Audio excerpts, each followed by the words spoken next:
मानव समाचार, मानवता के हक में। आज रोजी आम्ही या ठिकाणी सन्माननीय अपर जिल्हाधिकारी साहेबांना निवेदन सुपूर्द केले। ते नव्हते म्हणून माननीय नायब तहसीलदार साहेबांना ते निवेदन आम्ही दिले। निवेदनात दिनांक 6/5/2014 रोज रात्री मारुती चौक संमेश्वर येथे खुलेआम गोळीबार झाला। खुलेआम गोळीबार झाल्यामुळे शंका अशी निर्माण होती तर आत्तापर्यंत आपण समजू शकत होतो का बा कुठेतरी काहीतरी भानगड झाली, काय झालं। आणि गोळीबार करणं म्हणजे एक प्रकारचा तो गँगवॉर होता। झुंडशाही ज्याला आपण म्हणतो अशी झुंडशाही या मालेगाव शहरात चालू आहे। पण ह्या झुंडशाहीबद्दल आम्ही 21/3/2024 रोजी अपर पोलीस अधीक्षक मालेगाव यांना एक निवेदन सुपूर्द केले का मालेगाव शहरात ह्या भागात संमेश्वर भागात छोटे मोठे चांगल्या प्रकारचे गुन्हे या ठिकाणी घडत आहेत। तर तुम्हाला शहरामध्ये कुठेही असं वाटलं का बुवा ह्या ठिकाणी आपण कोम्बिन ऑपरेशन राबवायला पाहिजे तर त्यांनी राबवलं पाहिजे असं आम्ही 3 महिन्या अगोदर सूचित केलं। पण काय असं सर्वसामान्याच्या गोष्टीला प्रशासन किती दुजोरा देतं हे मला सांगता येत नाही। पण मला शंका निर्माण होते का आमचं निवेदन दिल्यावर यांच्यावरती कारवाई करण्यासाठी कोणी थांबवतं का यांना, असं आम्हाला वाटू लागलं। याच्याबद्दल सन्माननीय आपले मुफ्ती साहेब यांची भेट घेतली मी एका कार्यक्रमात आणि त्यांना विनंती केली की साहब आप भी इधर ध्यान देना चाहिए कि क्या चल रहा है शहर में। तो त्यांनी स्पष्ट शब्दात सांगितलं कि इस मालेगांव शहर के अंदर जब तक इनको बचाने वाले हैं तब तक ऐसे वाक़या होते रहे। मोगममध्ये बोलले, बचाने वाला कोण आहे आता ते सांगू शकतात। पण मी म्हणतो यांना जर वाचवलं तर त्या वाचवणाऱ्याला हे समजत नाही का या मालेगावची एक छबी खराब होऊ राहिली। दुसरी गोष्ट मालेगावची शांतता धोक्यात येऊ राहिली। अहोरात्र हिंदू मुस्लिम बांधव या मालेगाव शांतता नांदवण्यासाठी प्रयत्न करीत असतात।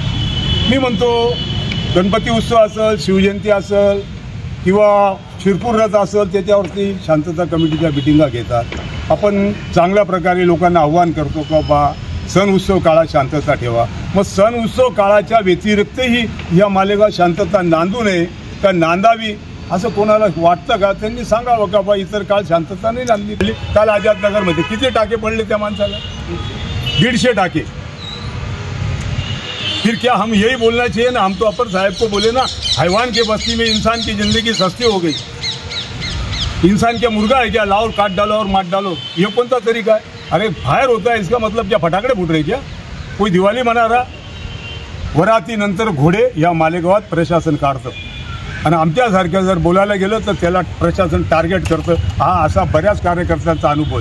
म्हणून कार्यकर्ते सर्वसामान्य माणूस तक्रारीला झजावत नाही, तो हिंदू असो का मुसलमान। मालेगाव शहराची 2001च्या दंगलीनंतर एक प्रतिमा तयार झाली होती।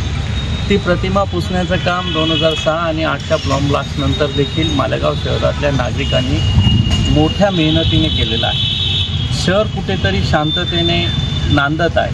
शहरात कायदा सुव्यवस्था नांदावी अशी नागरिकांची खूप चांगली इच्छा आहे। मालेगावचा विकास व्हावा, मालेगावला कुठेतरी प्रगतीवर न्यावं अशी सर्व नागरिकांची अपेक्षा आहे।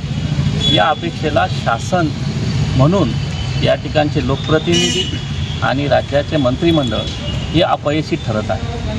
मालेगाव शहरात वेळोवेळी एक कर्तव्यदक्ष अधिकाऱ्यांच्या नेमणुका व्हाव्यात अशा मागण्या सामाजिक संघटनांकडून शासनाकडे केल्या गेल्या।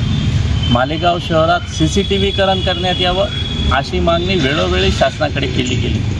मालेगाव शहरात पोलीस बलाचा वाढवावं आणि या ठिकाणी पुरेसे मनुष्यबळ उपलब्ध करून द्यावं अशी मागणी वेळोवेळी शासनाकडे केली जाते।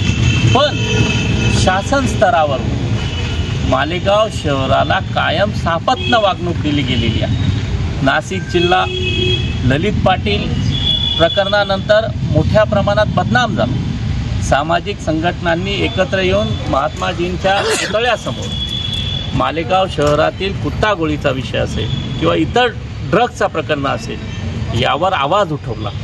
या आवाज उठवल्यानंतर शहरातील कुठेतरी जे अंमली पदार्थांची विक्री होते त्यावर अंकुश येईल अशी अपेक्षा होती।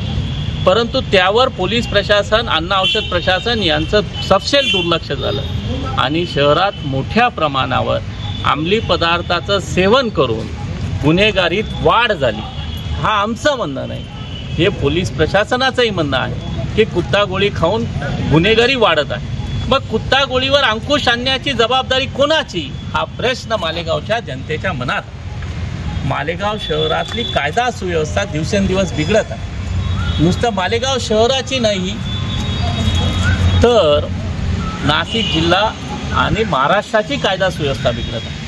नाशिक शहरामध्ये ज्याप्रमाणे गँगवॉर होत होते त्याप्रमाणे मालेगाव शहरात गँगवॉर व्हायला लागले. या मालेगावात आजपर्यंत अशी परिस्थिती नव्हती की कुठेतरी एका विशिष्ट व्यक्तीला टार्गेट करून गँगवॉर करण्यासारखा असा प्रकार घडला नाही. पण नजीकच्या 1-2 वर्षाच्या काळात गँगवॉरचे प्रमाण प्रचंड प्रमाणात वाढले. या गँगवॉरसाठी आवश्यक जे हत्यारं आहेत, तलवारी असतील, चाकू असतील, कोयते असतील, गावठी कत्ते असतील किंवा इतर काही साधनं असतील, यावर शासनाचं प्रतिबंध आहे. हे प्रतिबंधित हत्यारं मालेगाव शहरात येतात कसे, ते नागरिक बाळगतात कसे, या गुन्हेगारांना कोणाचा आश्रय आहे, या सर्व गोष्टी उघड झाल्या पाहिजे. राज्य सरकारच्या विशेष गुप्तवार्ता विभागाचे या मालेगाव शहरामध्ये सगळ्या प्रकारचे कार्यालय इथे उपलब्ध आहे. मग गुप्तवार्ता विभाग नेमकं करतं काय, हा पण प्रश्न नागरिकांमध्ये आहे. मालेगाव शहराची कायदा सुव्यवस्था अबाधित राहावी यासाठी दिल्लीपासून लक्ष ठेवलं जातं. मालेगाव शहराच्या संवेदनशीलतेचा विषय गृहमंत्री जाणीवपूर्वक हाताळतात. असं असताना मालेगाव शहरात नियमित अशा घटना घडतात आहेत ज्यामुळे शहरात प्रचंड भीतीचं वातावरण निर्माण होत आहे.